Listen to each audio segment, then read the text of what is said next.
Italia, voli internazionali, volo AZ316 per Zurigo, imbarco immediato, uscita numero 5. Laura, Tu, che ci fai qui? No, ti prego, lasciami. È inutile trattenermi. Ormai ho deciso. Parto. no, ti prego, aspetta, ho già parlato.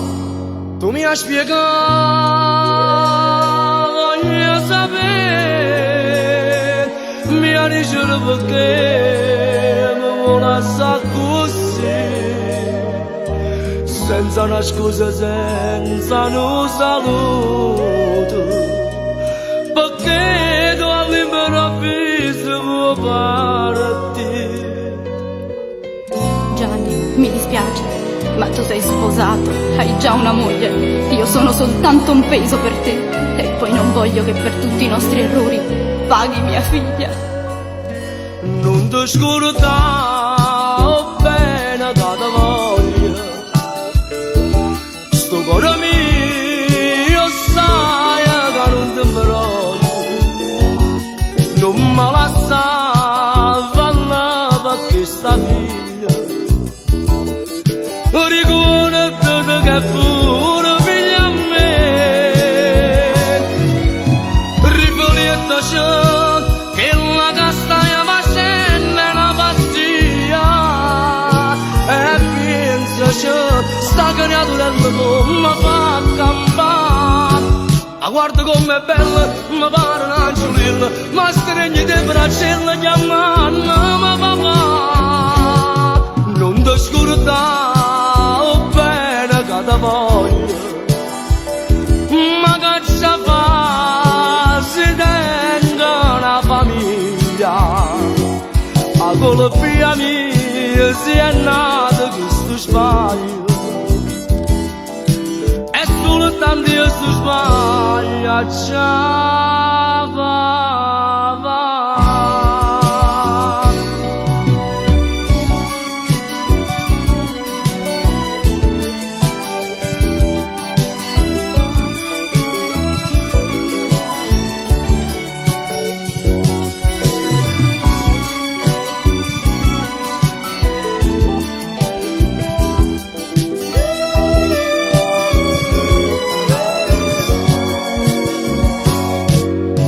Rifletta c'è che la castagna facendo è una pastiglia. E pensa c'è sta creaturella come fa campare. Ma guarda com'è bella, mi pare un'angiolina, ma stregni di braccella chiamando papà.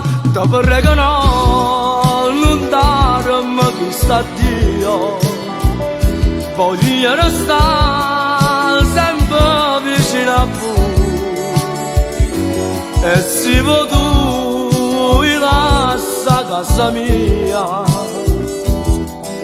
partimmo insieme per non lasciare più. No, Gianni, ti prego, cerca di capirmi. Ho tutta una vita davanti a me, non preoccuparti. Troverò senz'altro qualcuno che farà da padre a nostra figlia. Ma ora vattene, ti prego, vattene. Mamma, perché piangi? Forse papà non ci vuole più bene. No, figlia mia, babbo ci vuole tanto bene. Ma noi adesso dobbiamo andare via. Su da brava, saluta papà. Ciao papà, mi raccomando, vieni a trovarci presto. Io e la mamma ti aspettiamo. Ciao, ciao papà. Addio, addio Gianni. Addio Laura, buona fortuna, buona fortuna.